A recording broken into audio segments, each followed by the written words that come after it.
pessoas e sempre houve que, sem estes fatores Sim. exteriores, também tinham episódios de depressão, de ansiedade. Cá está, porque tem uma predisposição genética. Nós herdamos o quê? Através dos nossos genes. Herdamos tudo desde os nossos antepassados. Tudo. Claro. Um exemplo concreto, perturbação borderline. Sim. Numa determinada família, há 2 ou 3 irmãos completamente saudáveis e depois já há um muito doente, com uma perturbação borderline grave. E a gente vai ver o que é que herdaram, e aquilo que herdaram foi, por exemplo, a depressão da mãe, a impulsividade do pai, o masoquismo da avó, a toxicodependência do tio, enfim. É verdade, E, portanto, sim. isto congrega-se, infelizmente congrega-se tudo numa mesma pessoa. Olá a todos, sejam muito bem-vindos a mais um episódio do Somos Infinitos. O meu nome é Nur Palma e hoje eu tenho aqui comigo o João Carlos Melo. Ele é psiquiatra, psicoterapeuta, grupo analista e é autor, já escreveu imensos livros. Ele é um homem profundamente comprometido com o mistério da mente humana e hoje vamos falar aqui sobre temas que geram muita curiosidade, pelo menos a nível pessoal, e acredito também em vocês, que é a saúde mental na atualidade, não é? Desde a ansiedade, a depressão, o déficit de atenção, todos estes temas que agora começam a surgir que nem cogumelos, não é, João? Bem-vindo. Obrigado Bom. pelo convite. De nada. É muito bom estar aqui a falar contigo. Eu já te conheço há algum tempo de tudo aquilo que tu tens vindo a escrever. Acho que tens feito um trabalho com muito valor e parabéns por isso. Obrigado.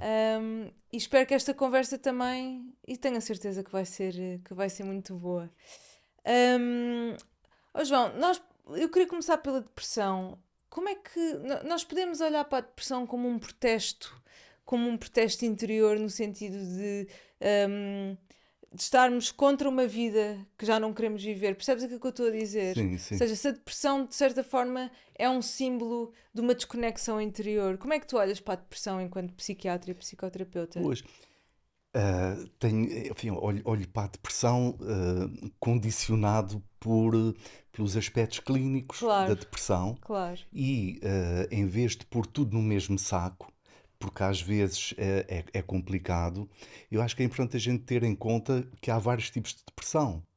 Portanto, não é para complicar as coisas, não é para tornar as coisas mais técnicas, mas, por exemplo, é muito diferente uma pessoa que, a seguir a uma perda, a perda de uma amizade, uma separação, uma perda de um ideal, de um objetivo, fica deprimida.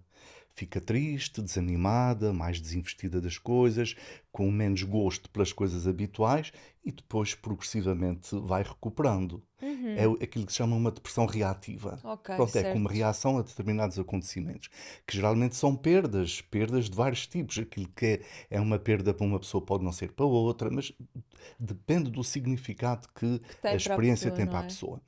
Mas isto é muito diferente de uma mulher amantíssima dos seus filhos e que numa determinada altura da vida engravida e tem uma psicose pós-parto. Uma depressão com sintomas psicóticos e que na sequência disso mata o filho, bebé. Isto também é uma depressão. Ok, Isto interessante. também é uma depressão. E há depressões, por exemplo, nós não temos muito no nosso país, mas no norte da Europa há uma entidade clínica que aparece nos sistemas de classificação, mas que lá é muito mais frequente, que são as chamadas depressões sazonais, pronto, de Sim. estações do ano. Curiosamente, o mais eficaz em termos de tratamento biológico para essas depressões não é antidepressivos, é a luz. A luz, claro. Não é? E, portanto, há muitos tipos de depressão e várias razões pelas quais as pessoas deprimem. Há aqui um fator que eu acho que também é importante considerarmos, que é: há pessoas que deprimem, têm sintomas depressivos numa determinada altura da vida, porque não conseguem estar tristes. Uau, isso é um ponto Sim. muito interessante. Uma pessoa, quando está triste, está mais em contacto consigo própria. Pronto, teve uma perda, por exemplo, um desgosto, uma situação assim desse tipo. E o normal é a pessoa ficar triste. E há pessoas que têm muita dificuldade em lidar com as suas emoções, com as reações que sentem dentro Nós, na de verdade, si. vivemos um pouco numa sociedade que está sempre em fuga de si mesmo, não é? Eu estou a A, generalizar, eu socie- sei. Eu sei que a- a estou a falar com um, sociedade. um psiquiatra, um psicólogo, e portanto eu sei que a visão é diferente. Eu estou a falar mais. Mas eu penso que sim, Sim, porque a sociedade tal como existe hoje em dia, com muitas solicitações, muitas exigências, nós temos que estar sempre bem. Então, tudo exatamente. bem, e a pessoa tem Está que dizer que tudo está bem. tudo bem, porque a pessoa Não não há pode tempo sequer dizer para dizer não, que. não. E, portanto, a pessoa é obrigada a olhar para a frente, conquistar objetivos.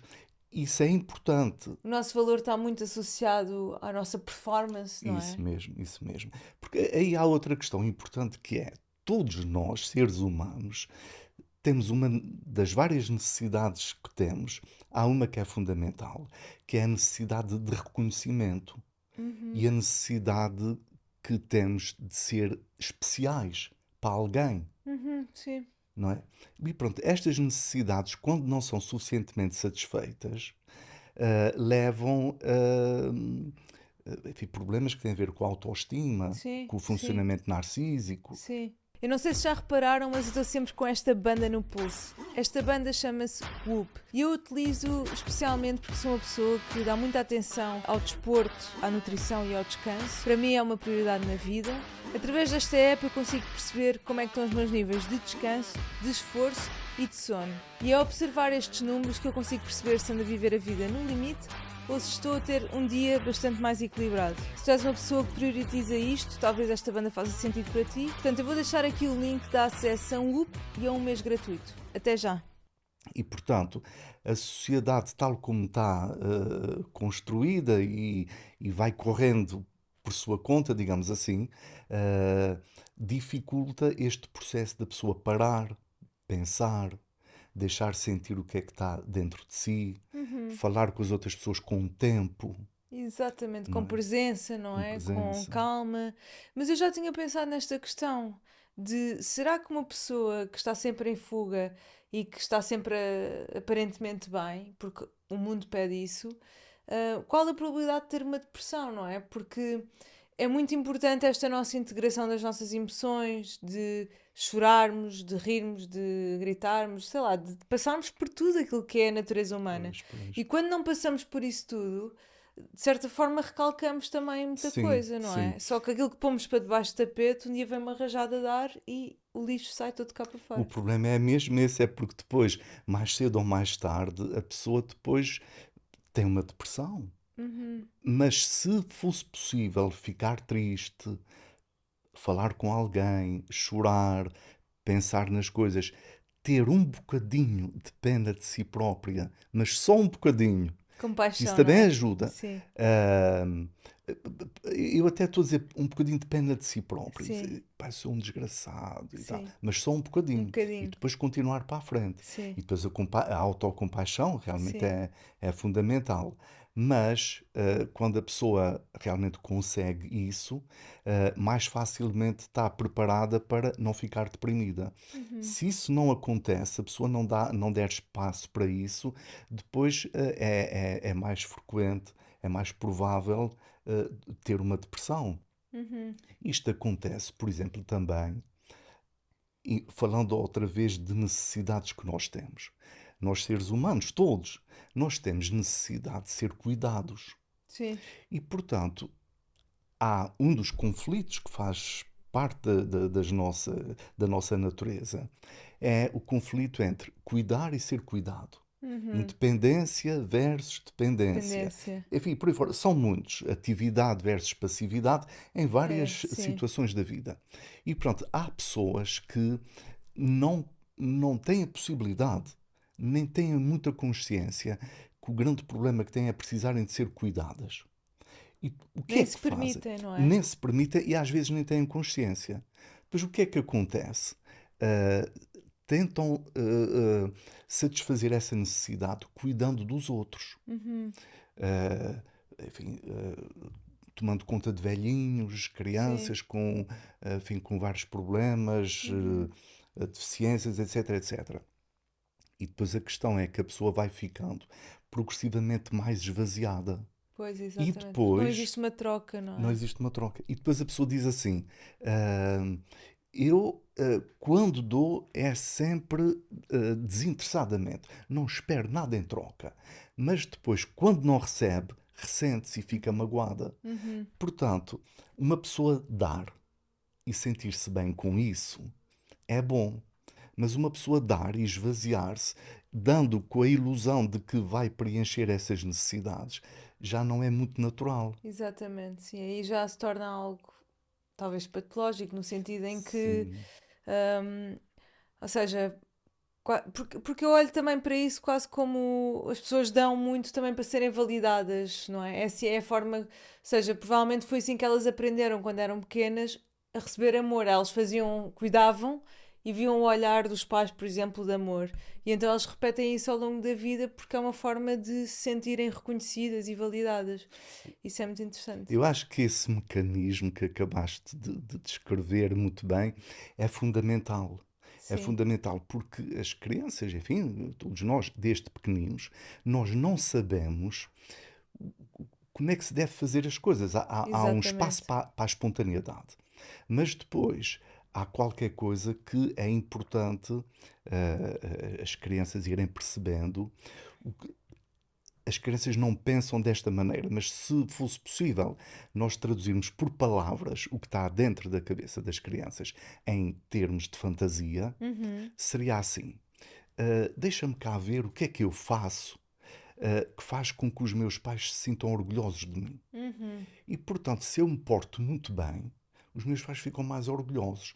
Então eu reprimo automaticamente a minha espontaneidade. Se eu me anulo, Se eu me anular. uhum. Exatamente. E O, se calhar vai fazer com que eu me anule o resto da o vida resto da para vida. receber amor. Porque, de facto, isto são mecanismos importantíssimos e muito fortes de experiências que se constituíram em padrões de funcionamento e padrões de relação, que depois se vão aplicar de uma forma automática, sem a pessoa dar por isso, nas várias relações e nas várias Ou situações ao seja, longo da depois vida. moldam a forma como nós vivemos, não é? Sim. Não determinam, mas condicionam a forma como vivemos a nossa E vida. até, e até a própria maneira de ser ou a imagem que a pessoa tem de si própria. Então, Exatamente. mas que tipo de pessoa és tu? Sou um indivíduo muito paciente, ajudo muito os outros, etc. E a pessoa identifica-se com isto, sendo que isto, em alguns casos, Foi um evidentemente, mecanismo de coping. exatamente, exatamente. E depois, quando esta pessoa tem possibilidade de, em várias experiências da vida, experiências com pessoas significativas, uma psicoterapia, enfim, Sim, que é fundamental. A pessoa depois começa a perceber que é possível resgatar-se, assim se pode dizer, a espontaneidade própria das exatamente. crianças e não há problema. A outra pessoa não ficou zangada, a outra pessoa é a pessoa amiga, a pessoa enfim, das relações, o terapeuta. Uhum. Daí a importância de se fala muito, e hoje em dia está muito na moda falar da criança interior, não é? E eu sinto que este é um tema que se fala muito, mas não é assim. As pessoas não entendem bem. Eu digo as pessoas porque eu também já senti isto e já falei também com pessoas sobre isto. Não entendem bem este conceito de criança interior. Mas no fundo é muito isso que estás a dizer, não é, João? Que é nós resgatarmos aquela criança que ficou esquecida Sim, e que se sim, anulou para ir de encontro à sim, validação sim, sim, exterior, sim. não é? F- Quando acontece isso, felizmente, quando acontece, é quando é possível. Mas vamos imaginar uma criança que foi vítima de experiências traumáticas muito precocemente. Sim, Pois é difícil, é mais difícil resgatar claro. essa parte mais Essa pessoa se calhar nem espontânea, consegue ter a tanto contacto, alegria. lembrar-se da criança ou ter contacto, não Exatamente, é? é. Muito E interessante. depois qual é o problema? A gente pensa assim, bem, mas se isto foi assim, o melhor vai ser a pessoa, na vida adulta, investir, procurar investir em relações em que seja bem tratada. Não, mas Isto esta é pessoa lógico. procura o caos, ou seja, a zona de conforto dela é o que é familiar e pode ter sido porrada e Ora é aí isso que ela está, vai ora aí procurar, está. não Sim, é? sim. Este é, enfim, é um grande drama enfim, das consequências que as experiências traumáticas têm ou podem ter. E por isso é que nós falamos muitas vezes, vemos casos de violência doméstica, Sim, das pessoas atraírem sempre os mesmos padrões de relação, porque pode ser muito doloroso, mas ainda assim é familiar. E nós procuramos sempre aquilo que é mais familiar na nossa sim, vida, porque é o sim. seguro, ou é aquilo que conseguimos prever. Pois. Mas há um mecanismo muito interessante que é o seguinte: há uma experiência, uma situação que até é usada quase como clichê, vá lá, mas que corresponde a experiências reais, concretas que aconteceram. Felizmente hoje em dia já não é tanto como já foi, mas a situação é esta: um pai alcoólico que bate na mãe e depois bate na menina, ou vai poupando a menina mais ou menos.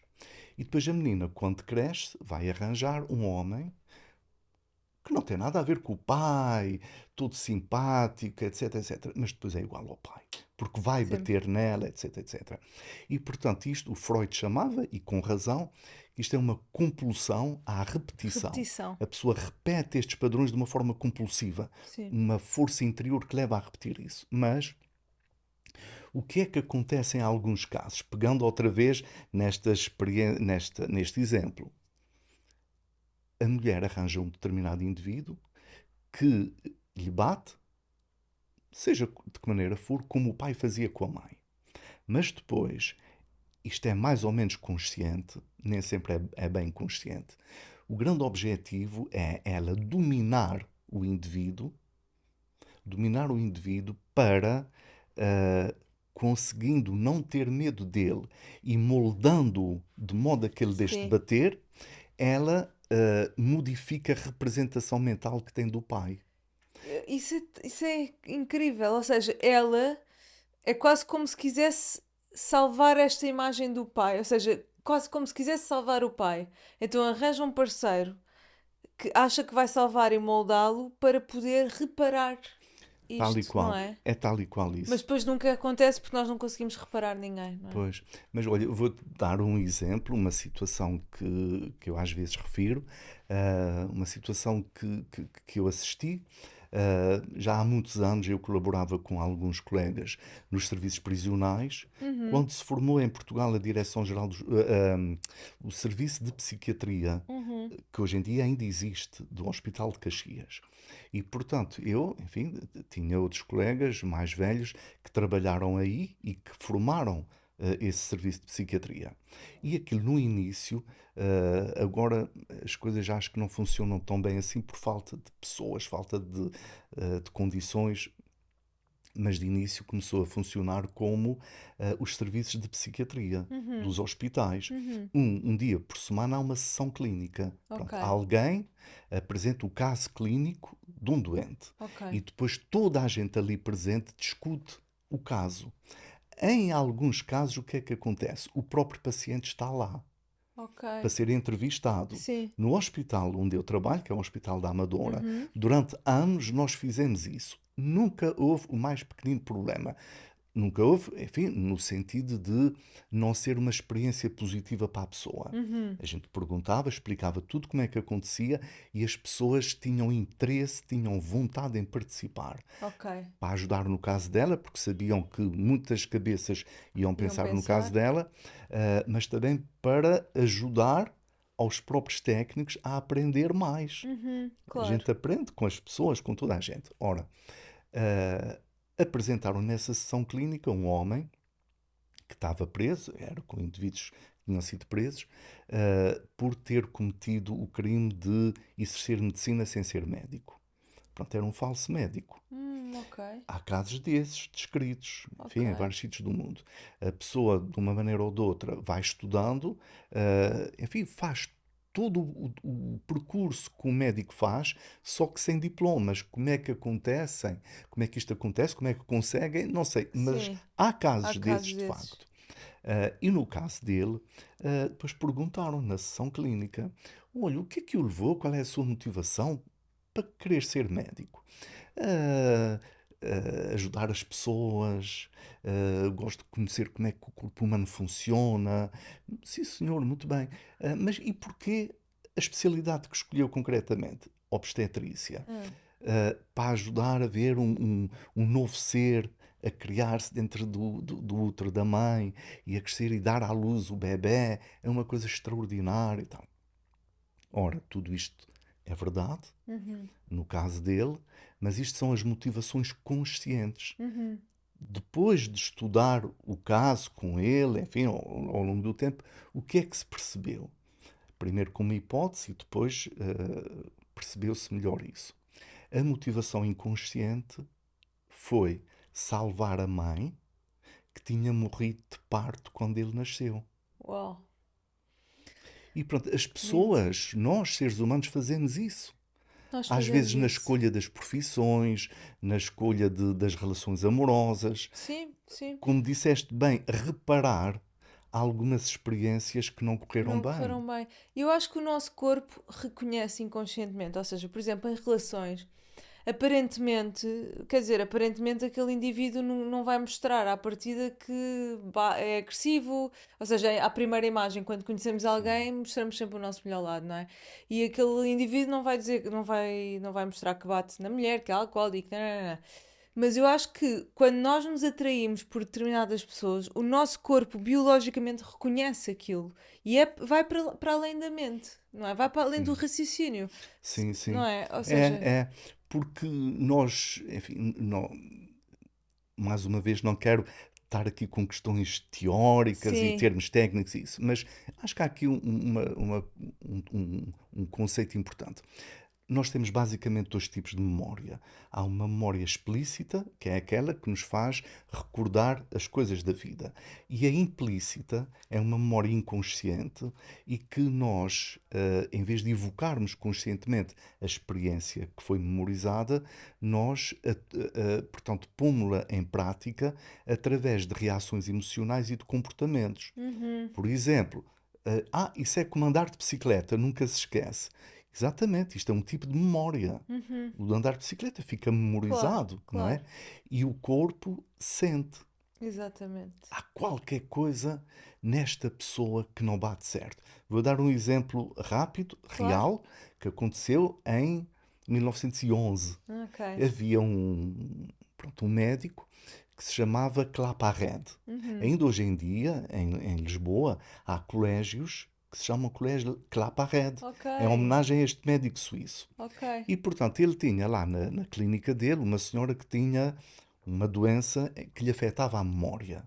E ela não se lembrava de nada do que acontecia, enfim, do que tinha acontecido na véspera, por exemplo. E ele todos os dias passava a visita à enfermaria.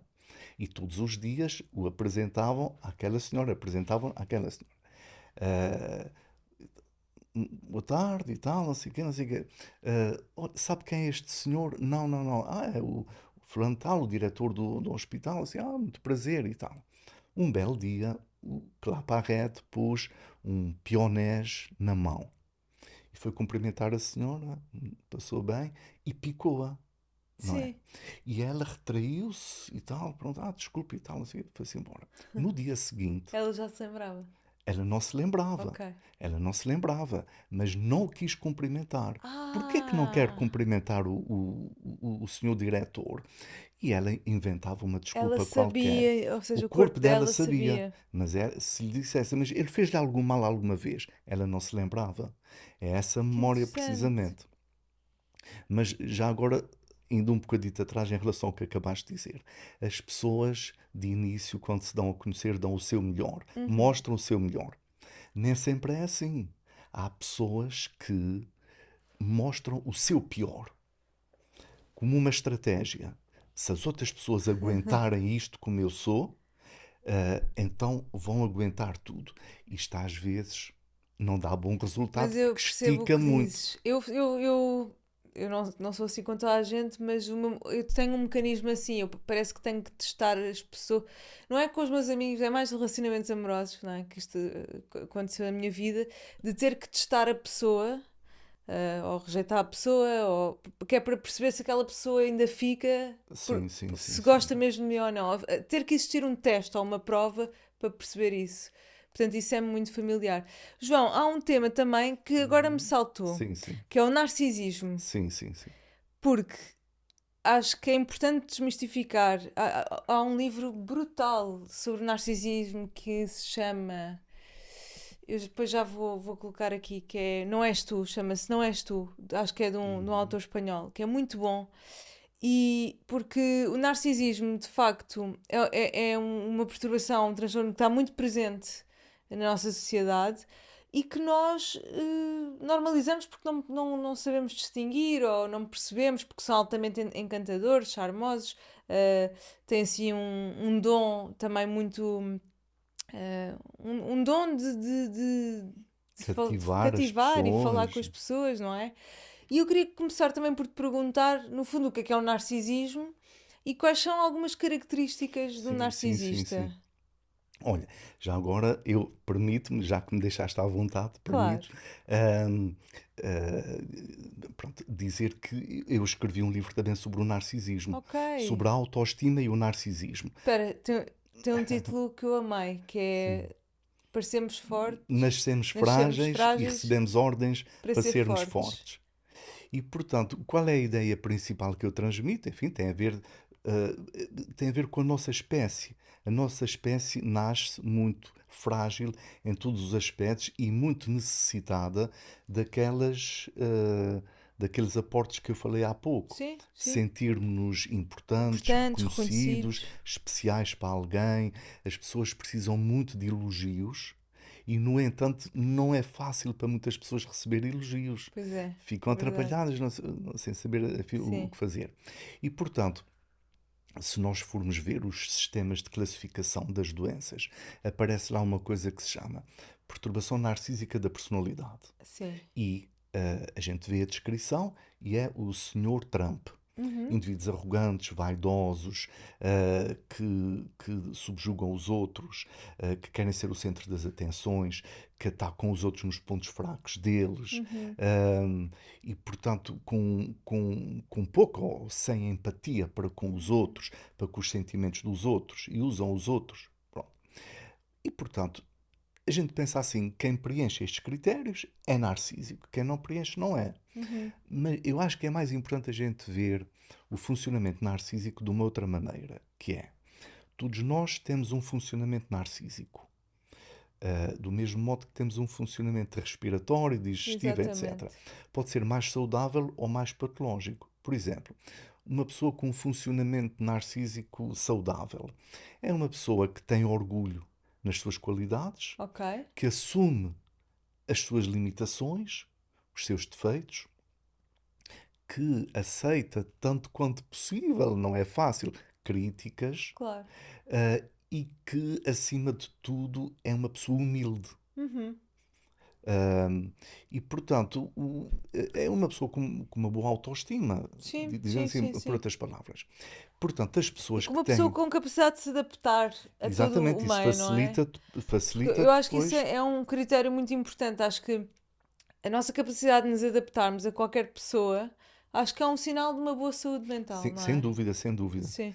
Acho que é um dos principais, se não o principal critério de Critério. saúde mental. Sim, É a capacidade de nos adaptarmos às diferentes circunstâncias, diferentes exatamente. pessoas. Mas, portanto, quando uma pessoa tem uma baixa autoestima, ou quando a autoestima é lesada, porque acontece, enfim, Claro. ao longo da vida, em várias situações, mobilizam-se mecanismos de defesa e mecanismos comportamentais automáticos Ok. de dois grandes tipos. Dois grandes tipos. Um dos tipos leva a que no comportamento apareçam esses que eu falei, os arrogantes. Uhum. No outro extremo, digamos assim, portanto, da capacidade de lidar com a baixa autoestima, estão aquelas pessoas com sentimentos de inferioridade, Uhum. com a pele fina, como se costuma dizer às Uhum. vezes, muito sensíveis e que ficam muito magoadas, não é preciso grandes críticas, com Nunca pequenos sabes bem o que é que reparos. podes dizer, não é? Exatamente, exatamente. Não saber bem o que pode dizer já é uma coisa boa. Isto significa que nós estamos atentos ao que é que devemos dizer a outra pessoa. Sim, Porque, para não magoar, qual é a sim, necessidade de magoar? sim. E, portanto, estas pessoas têm uma baixa autoestima e fazem tudo, conformam-se aos outros, não manifestam as suas opiniões, Uhum. são capazes de se submeter em situações variadas, tudo para defender a frágil autoestima que têm. Ok. Os outros, os tais arrogantes, Sim. narcísicos, têm uma baixa autoestima à mesma. No entanto, têm uma carapaça e atacam para não ser atacados. Mas são indivíduos que, em determinadas alturas da vida, quando sofrem feridas narcísicas grandes, não aguentam. Por exemplo, eh, um indivíduo que baseou a sua autoestima não conseguiu construir uma autoestima com nada. Uhum.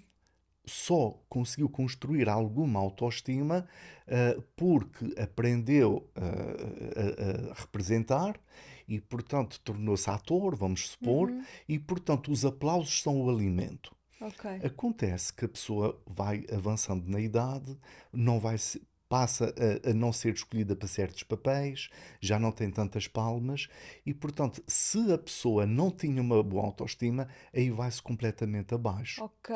Estou a perceber. E, portanto, há indivíduos desses tais arrogantes, vaidosos, etc., que, sofrendo uma ferida narcísica, sei lá, perder umas eleições, Uhum. sentir-se humilhado numas Uhum. eleições ou noutra coisa qualquer, ser ultrapassado numa empresa por um outro colaborador jovem. Uhum. Por exemplo, haver alguém que goste mais de outros Sim. e o relegue para segundo plano, isto cria nestes indivíduos o quê? Aquilo que se chama, e bem, raiva narcísica. São Hum. indivíduos que não aguentam e então, mais cedo ou mais tarde, pode ser no imediato, mas pode ser mais tarde, engendrando mecanismos de vingança. Mas então quer dizer que todos nós temos feridas narcísicas? Todos nós Ou seja, sofremos sofremos algumas narci... feridas narcísicas. Ou seja, porque... Ou seja, existem as nossas necessidades, não é? Como disseste, e muito bem, não é? Precisamos ser reconhecidos, cuidados, amados, pronto, tudo isso. São necessidades básicas. Ahm, Só que, ou seja, nós temos essas necessidades narcísicas no dia a dia e que, à partida, na maioria das pessoas está equilibrado. Mas há pessoas que não construíram um centro de autoestima, de autovalorização e de segurança forte o suficiente para não ser abalado por Exatamente, isso, não exatamente. é? E quando não constroem, ou seja, é quase como se ficassem presos no estágio infantil, ou Sim, não? sim, Ficam ali sim, sim. estagnados numa idade muito. É como se fossem bebés grandes, no fundo, Sim, não é? sim, É um sim. bocado por aí. Sempre a precisarem de reconhecimento, sempre a Só que precisarem de isso levado a um elogio, nível elevado a um extremo. nível extremo. Porque um narcisista pode ser tão mau quanto querido, quanto bom, quanto. Ou não. Ou seja, eu pelo menos acho que já conheci algumas pessoas narcísicas e que hum, ou são muito queridas e elogiam muito e estão ali sempre a cuidar, né? Ou então quando são feridos viram o diabo. Pois, mas feridos com quê? Pois, Ah, tem que se tocar mesmo ali na ferida, não é? pois, ou então, aquilo poderia, se são narcísicos mesmo, tudo aquilo era uma estratégia de conquista. E se, por exemplo, sentem Ah, que, quer dizer, que deixam de ser reconhecidos, ou enfim, ou que sentirem-se importantes pelos outros, aí reagem ou mal. seja, aquilo era uma estratégia para conquistar a Exatamente. atenção do Isso outro. mesmo, isso mesmo. O narcisismo tem cura? Isto é uma pergunta que eu me faço. Porque é assim, um narcísico só se cura se tiver consciência e se quiser curar, não é? Exatamente. Estes dois grandes tipos que derivam de dois grandes grupos de mecanismos de defesa, enfim, Sim, depois há todo o intermediário claro. entre os dois. Pronto, os de pele grossa, digamos, Uhum. e os de pele fina. Isto foi um psicanalista que deu este nome, não é uma forma simples, mas ajuda a compreender e a visualizar. Os de pele fina Ahm, são pessoas que pedem ajuda, aceitam ajuda e, estando carentes, recebem de uma forma grata, digamos, e colaborante, toda a ajuda, os aportes que precisam, o reconhecimento, enfim, tudo isso. No entanto, nós temos que ter em conta o reverso da medalha, mesmo nestas pessoas de pele fina, Ok. que é o quê? As fantasias de grandiosidade. Porque a gente vê, há pessoas muito humildes, mas com fantasias de grandiosidade. Uhum. Uh, por exemplo, não se contentam com qualquer coisa. Hum. E a gente diz assim, então, mas este indivíduo parecia que tem sentimentos de inferioridade. Mas afinal, isto no fundo parece de grande superioridade. Porque Uhum. não têm humildade, não se contentam com qualquer coisa. Uhum. E têm essas fantasias realmente omnipotentes. Sim, sim. Um, e, portanto, mas de qualquer das formas, é importante ter em conta isto numa psicoterapia, porque senão as coisas não avançam muito. Ok, ok. Os outros, os tais de pele grossa, não aceitam ser tratados. Porque até é compreensível, porque vamos supor que eu só consigo andar com canadianas. Se o As tratamento canadianas. requer tirar as. Exatamente, Se o exatamente. tratamento requer tirar as canadianas, eles param de andar. Param de andar e, portanto, não aceitam isso. O que é que às vezes acontece? Já me aconteceu algumas vezes. Chega um indivíduo, isto acontece mais nos homens, chega um indivíduo ao consultório para uma primeira consulta, eu vou tentando perceber e tal, portanto, querem fazer uma psicoterapia e tal, e eu vou tentando perceber o porquê, quais são as motivações e não percebo. E a pessoa não consegue dizer. E pronto, disse assim, olha, não sei o que é que a gente vai tratar, o que é que vamos trabalhar, enfim, consegue ser mais específica e depois lá acabam por dizer, a minha mulher fez-me um ultimato, Ah, ou pois. eu trato-me ou ela deixa-me. E eu aquilo que digo é assim, então é Não melhor a vale a gente, pena. não vale a pena. A pessoa tem que estar realmente motivada. Uma pessoa que diz isto não está motivada, não vale a pena. Uhum. E, nestes casos, o que é que É eu faço verdade, às sim. vezes? Olha, já que houve esta iniciativa da sua mulher, diga a ela para vir Para cá, ver. a gente conversa os três, numa boa, não é lavar roupa suja, como se Claro, costuma claro, dizer, claro. numa boa, de Claro. uma forma construtiva. E pronto, é preciso. Já tive assim alguns casos desses. Pessoas que à primeira vista não se dava muito pela possibilidade de recuperarem e que aos poucos vão melhorando, vão se tornando mais humildes. Lembro-me de um senhor que ele dizia: Eu sou mau. Mau em que aspecto? Enfim, trabalhava numa grande empresa e era cruel Hum. para os colaboradores. Era cruel, ele admitia isso. E pronto, e o que é certo é que ele foi melhorando, porque Uhum. tinha interesse em melhorar, foi Uhum. melhorando aos poucos, mas não sem antes reagir um bocado. Estou um bocado chateado com isto, mas chateado com o quê? Estou muito mole, estou muito mole, não Pois. reajo e tal. Então, mas o que é que a sua mulher diz? Os seus filhos estão contentíssimos, porque agora dizem que eu estou mais humano, mais Uhum. afetivo. Uhum. Pronto, foi preciso ele adaptar-se a esta Claro. nova forma de De funcionar. viver, Mas, sim. de uma maneira geral, estes indivíduos narcísicos, os tais de pele grossa, não aceitam tratamento, não melhoram, enfim, é muito Sim. Nem difícil. sequer percebem que estão doentes, não é? Exatamente, Nem sequer exatamente. percebem. João, agora outro tema que é a ansiedade, não é? A ansiedade e também, consequentemente, as insónias, o dormir pouco. Isto são temas que estão a ser cada vez mais normalizados.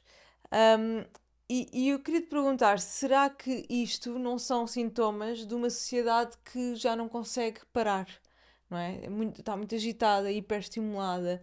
E eu falo da ansiedade porque cada vez mais se ouve e se vê pessoas que dizem é muito ansioso, tenho ansiedade e de repente foi um tema que veio muito. Sim, ah, sim, sim, sim. Enfim, cada vez se fala mais destes temas, destas questões, sobretudo depois do Covid. sim, Sobretudo sim. depois do Covid, porque houve, enfim, meia dúzia de espertos que dizem que não tiveram medo, mas Uhum, na verdade as pessoas tiveram medo, a gente não claro, sabia o que é que ia claro. acontecer. E depois as pessoas ficaram despojadas de, quer dizer, muitos recursos que tinham, Sim. sair de casa, conviver com outros, e ficaram muito fechados em casa. Curiosamente, algumas pessoas melhoraram Uhum, porque disseram, houve pessoas que me disseram mesmo que finalmente tinham tido a oportunidade de viver ao seu próprio ritmo, sim, estando em sim. casa, com mais tempo, com mais calma e tudo isso. E portanto, há aqui um fator importante também a ter em conta. Isto permitiu, graças, por exemplo, acho que foi o grande pioneiro, o Jornal Observador, Ok. que deu visibilidade à saúde mental Sim. e com podcasts portanto, entrevistas, etc, etc, foi realmente muito importante. E a partir daí começou a falar-se muito de saúde mental e ainda bem, e ainda bem. Ahm, Depois há uma outra questão que olha, está relacionado com isto, que acho que também é importante, que é, eu acho que há pessoas, terapeutas, vou chamar em geral, Sim. podem ser mesmo terapeutas encartados, digamos, Sim. em sociedades psicoterapêuticas Sim. reconhecidas, ou outros que se dizem terapeutas, enfim. Uhum. E, portanto, são terapeutas portanto, que criam necessidades e dizem que as coisas estão muito pior do que o que estão efetivamente. Sim. As pessoas estão todas doentes, estão todas ansiosas, Sim. estão todas Sim. deprimidas. Eu acho que não é bem assim. De qualquer das formas, não há dúvida que tem havido mais depressão e mais ansiedade, e insónia também, Uhum. mas sobretudo, e Portugal é dos países mais afetados por isso, Ah, é? é Não de um sabia, ok. estudo, isto é de um estudo desde antes do Covid, Ok. mas situações relativamente leves de ansiedade e de depressão. Depressão. Não são situações assim muito graves, não é? Portanto, o estilo de vida, o modo de vida, todas estas exigências, a pessoa não se sentir à altura de corresponder às expectativas dos outros, de si própria, etc., isso gera ansiedade. Ansiedade, Uma sim. ansiedade de desempenho, uma ansiedade de não conseguir atingir determinados objetivos, de não ter a visibilidade que precisam. Sim, E isto sim. realmente são situações que geram ansiedade. E também sintomas depressivos, porque Uhum. a pessoa não conseguindo atingir determinados objetivos, não tendo, quer dizer, outras formas de satisfação, digamos assim, enfim, funciona como uma perda e a pessoa pode ficar assim, Sim, eu deprimida. acho que a depressão e a ansiedade estão intimamente ligadas, Então, não é? então, sem dúvida, sem Sim. dúvida. É raro haver uma situação depressiva, de depressão, sem Sem ansiedade. ansiedade, sim. Mas é relativamente raro. Sim. Ah, mas há pessoas que são, sobretudo, muito ansiosas e não Não, ficam não tem deprimidas. depressão, sim. E, portanto, eu acho que é importante termos isso em conta, é verdade, mas há aqui um fator que eu já fiz referência há pouco e que eu acho que é muito importante nós termos em conta, que é o quê? A genética. Sim. Porque, por exemplo, nós vivemos numa sociedade que funciona a um ritmo contra a natura, digamos. Completamente. As Sim. pessoas precisavam de dormir mais, Sim. os jovens, sobretudo, precisavam de começar as aulas mais tarde, Sim, de acordar com mais com calma, mais com... calma. Sim, E começar o isto, dia... porquê é que se começou a falar disto? Porque a partir do momento em que se percebeu melhor como é que o nosso cérebro funciona, e Claro. o cérebro da criança, e o cérebro do adolescente, enfim, tudo isso. E, portanto, realmente há circunstâncias, hoje em dia, enfim, cada vez mais, que contribuem para estes problemas. Mas, em alturas em que as pessoas viviam mais em contacto com a natureza, com mais tempo, mais calma, um ritmo mais natural, também havia ansiedade e depressão. Sim. Também havia. Porque quer dizer, a ansiedade é o quê? É uma reação automática do nosso corpo a qualquer coisa que é sentido como uma Uma ameaça. ameaça. Uma entrevista, uma entrevista de Mas a emprego, um questão é que exame. hoje em dia a probabilidade de sentirmos algo como uma ameaça é muito maior. Porque, ou seja, porque há mais pressão, porque o nosso valor está mais associado à nossa performance, porque se esperam mais números, mais resultados. Então é mais fácil sentirmos mais ameaçados, não é? Sim, sim, Sentimos sim. mais ansiosos. Ah, será que isto vai correr bem? Porque agora a expectativa é mais alta. E então eu acho que coletivamente existe esta pressão muito grande. Pois, E daí a ansiedade a aumentar. exatamente, sem dúvida, e aumenta, e esse fator é importante. Mas por exemplo, há pessoas, e sempre houve, que sem estes fatores Sim, exteriores também tinham episódios de depressão, de ansiedade, Cá está, porque tem uma predisposição genética. Eu, quando falo de genética, não estou a referir-me especificamente, estritamente à hereditariedade. Sim, Quer sim, dizer, sim. nós herdamos o quê? Através dos nossos genes. Herdamos tudo desde os nossos antepassados. Antepassados, Tudo. claro, tudo. Desde os nossos antepassados. E, quer dizer, enfim, não vamos entrar por aqui, mas Sim, já agora, só muito rapidamente, há características ambivalentes e divalentes, digamos assim, do ser humano que eu acho que é mais fácil de compreender se nós percebermos os nossos antepassados claro, antes, antes, ou seja, aqueles de há 6 milhões de anos, claro, que claro. deram origem aos chimpanzés e a nós. Sim, sim, Mas pronto, as coisas vêm daí, só que os genes, a maior parte dos genes foi reprimida. E, claro. portanto, só alguns são ativados. Aqueles que são ativados são, sobretudo, aqueles que vêm dos nossos pais. Uhum. Mas outros, a gente vê determinadas situações. Um exemplo concreto, perturbação borderline. Sim, Numa determinada família, há 2 ou 3 irmãos completamente saudáveis e depois já há um muito doente, com uma perturbação borderline grave. Porquê? A gente vai ver, isto tem uma carga genética importante, importante, 40, claro. 50%, e a gente vai ver o que é que herdaram, e aquilo que herdaram foi, por exemplo, a depressão da mãe, a Uhum, impulsividade do pai, o uhum, masoquismo da avó, a uhum. toxicodependência do tio, enfim, É e verdade, portanto sim. isto congrega-se, infelizmente congrega-se tudo numa mesma pessoa. E portanto, isto é o que a gente recebe, mas depois, quando se juntam, enfim, quando somos criados e se reconfiguram todos os nossos genes para dar origem àquilo que somos, depois há qualquer coisa nova e há algumas mutações, Exatamente, não é? sim. Pronto, há a parte hereditária que nós recebemos diretamente e a parte genética depende dessas reconfigurações todas. Claro. E, portanto, isto tem um peso importante em várias situações. Por exemplo, há pessoas que não têm que fazer esforço nenhum para viverem. Uhum. Basta só viver. Triste, ansiosos e tal. É Não verdade. precisam de fazer esforço. Há outras que têm que estar sempre em esforço e fazem um esforço maior do que as outras para se manterem à tona. Porquê? Porque têm uma predisposição genética para ficarem deprimidas. Sim, E, portanto, nós não podemos querer é ser mais fortes do que a química do nosso cérebro. sim. Não é Mas de que possível. forma é que hoje em dia a nossa sociedade contribui, ou seja, o estado em que estamos, aquilo que estávamos a falar do ritmo acelerado, da hiperestimulação, do excesso de informação, da confusão, do ruído, de que forma é que isto contribui para a depressão e a ansiedade, os ataques de pânico, os suicídios nesta nova geração, não é? Porque é real. E honestamente é mesmo um tema que me preocupa, é um tema que me vem muito à cabeça, que é esta alienação, este isolamento, esta falta de conexão com o mundo, a falta de. Eu li agora um livro brutal do Johan Hari, que é Ligações Perdidas, Jonathan Hari, Ligações Perdidas, que fala sobre a depressão.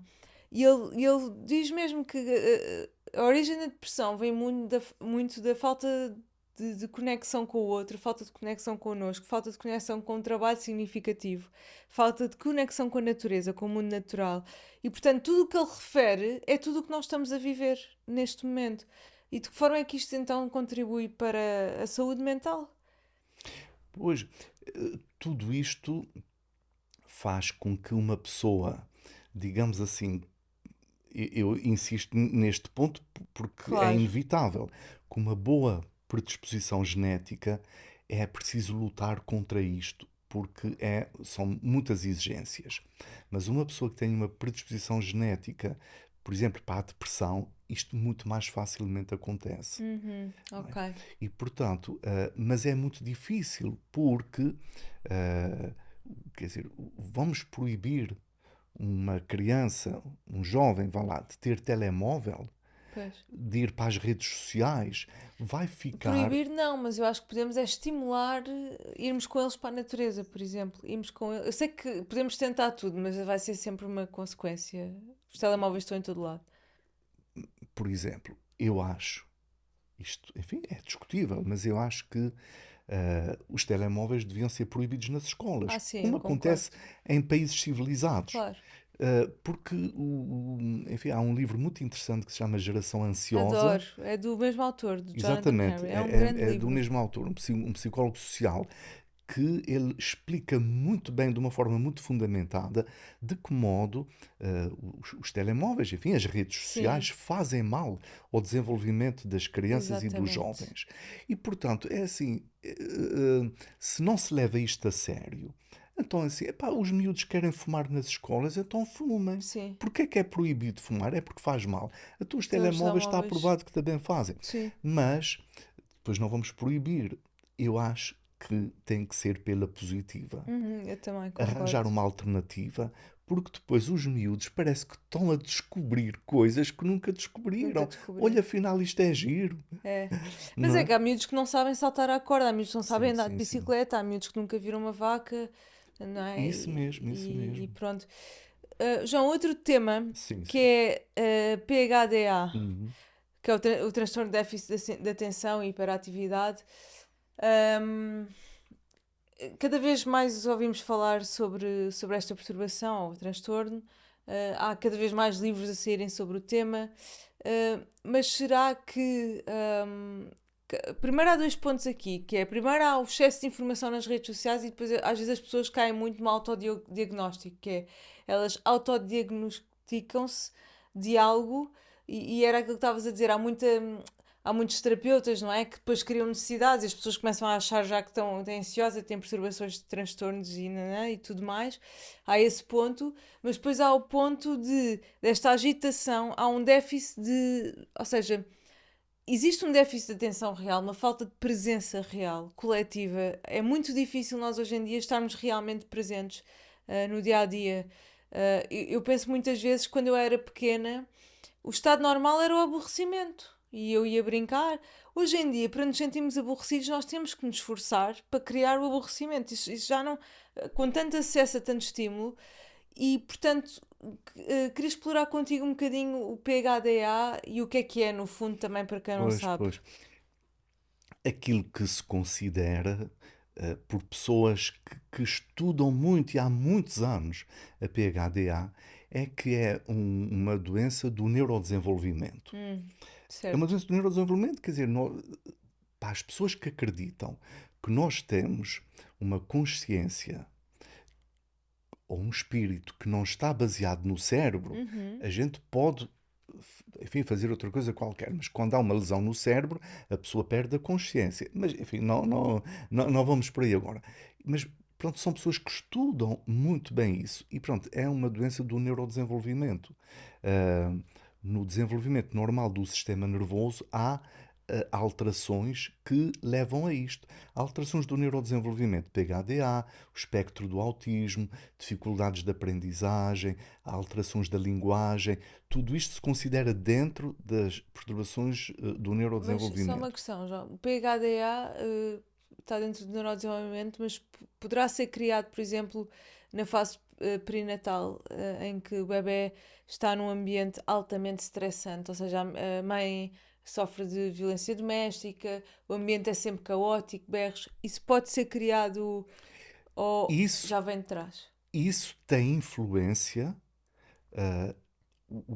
Eu falei há pouco na genética. Sim, sim, Há sim. pronto, uma área importantíssima que é a epigenética, Sim, que ao claro. fim e ao cabo é o quê? É o conjunto, os mecanismos que derivam de um conjunto de fatores que influenciam os genes.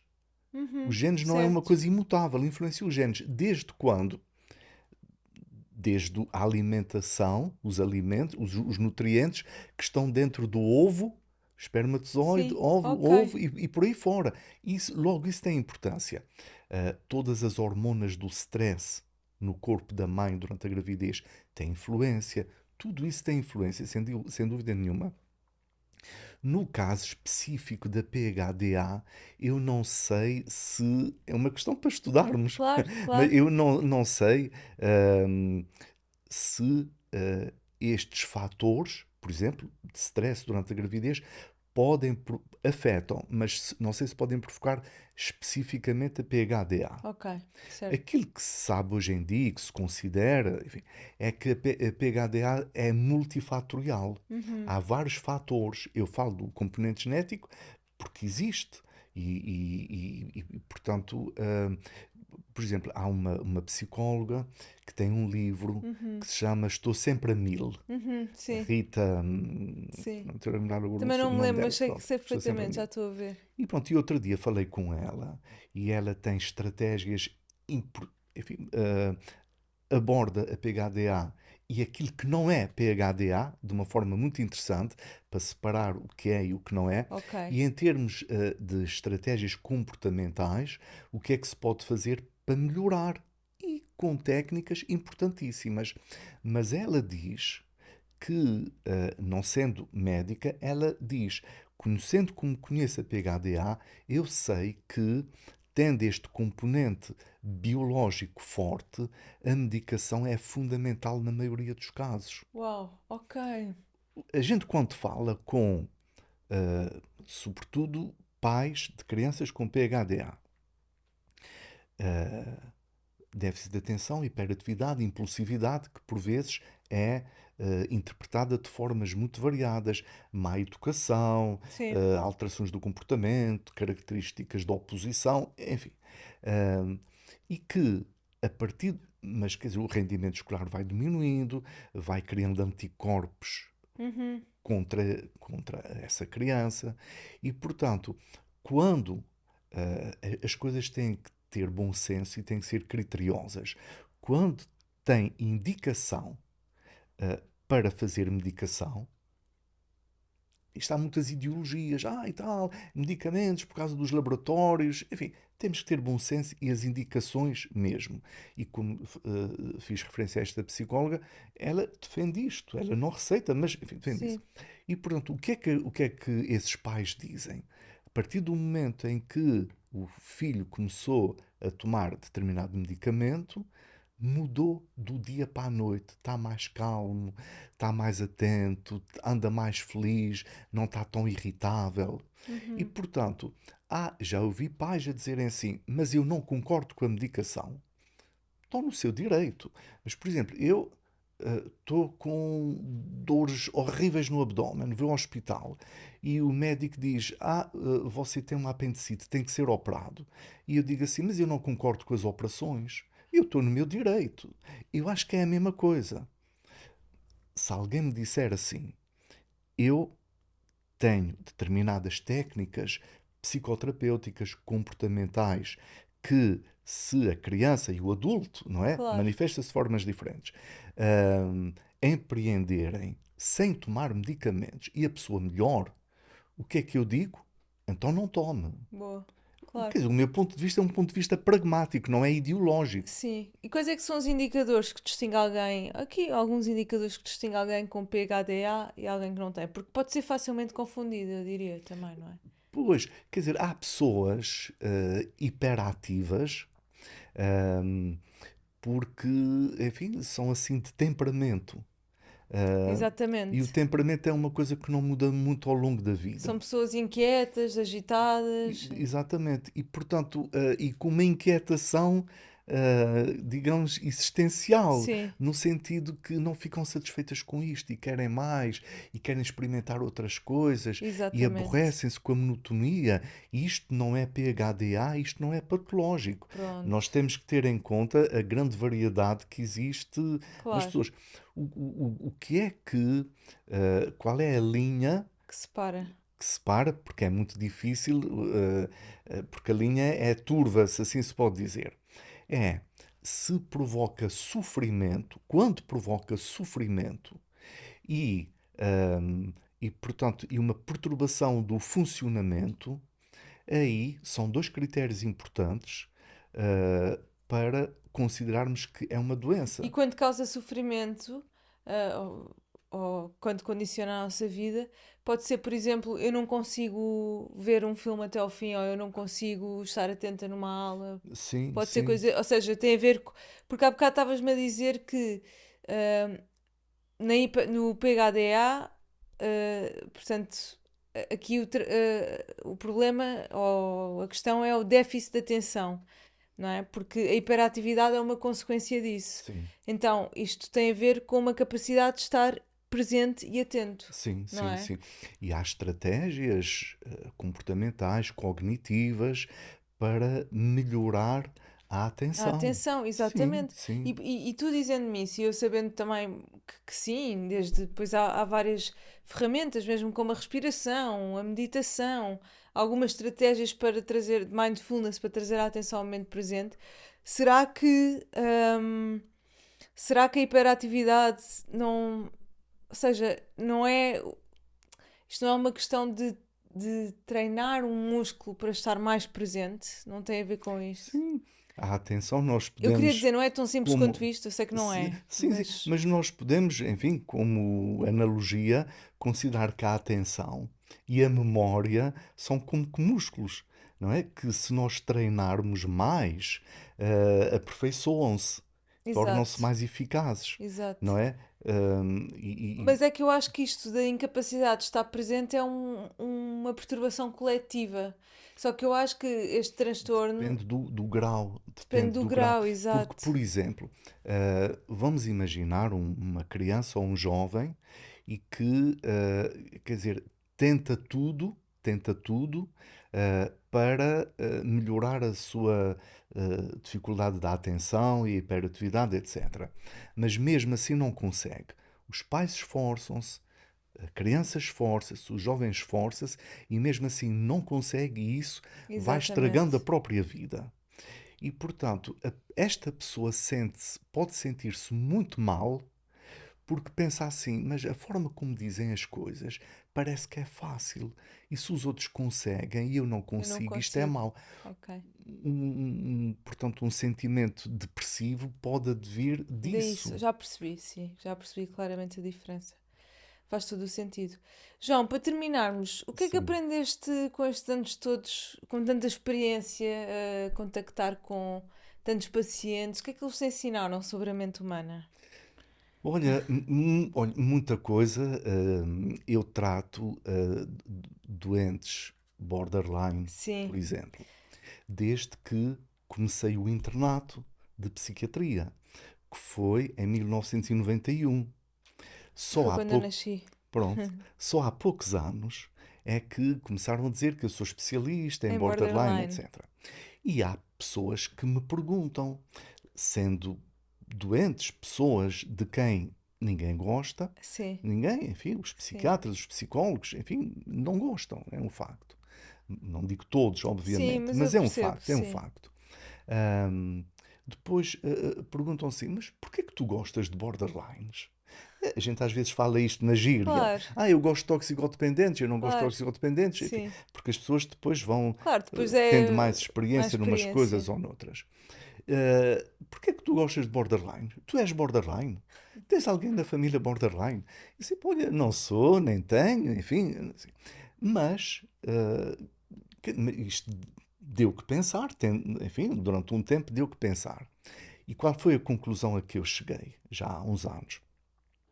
É porque as pessoas com perturbação borderline não são todas, nem são as únicas, mas tiram de mim o melhor que eu tenho. Uau.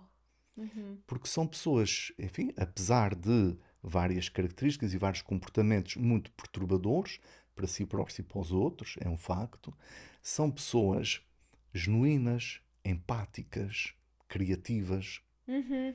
Mas assim, então, um colega meu uma vez disse, borderline, empáticos. Assim, epá, eu sou um indivíduo empático, mas se eu me tiver a afogar na praia, eu não sou empático. Uhum. Se eu estiver aflito com qualquer coisa, eu não sou Não sou empático. Enfim, empática. temos Sim. que ver as coisas. E, portanto, hum, o- o- uma coisa que eu às vezes penso é um dia que tenha o azar, pode acontecer a qualquer pessoa, de ter enfim, sei lá, uma grande catástrofe na minha vida, uma Uhum. situação muito complicada, que provoca um grande sofrimento. Eu vou-me lembrar de muitos doentes que tive que, em situações muito difíceis, muito adversas, de grande sofrimento, conseguiram aguentar Uau. e superar as Lindo. dificuldades. E, pronto, tem ensinado muito nesse Sim, aspecto. muito bonito. Muito bonito. E Borderlines também sempre me chamaram muita atenção. Eu estudei psicologia criminal e o Borderline sempre me saltou muito a atenção. Até, há um filme muito giro, já tem muitos anos, com a Angelina Jolie.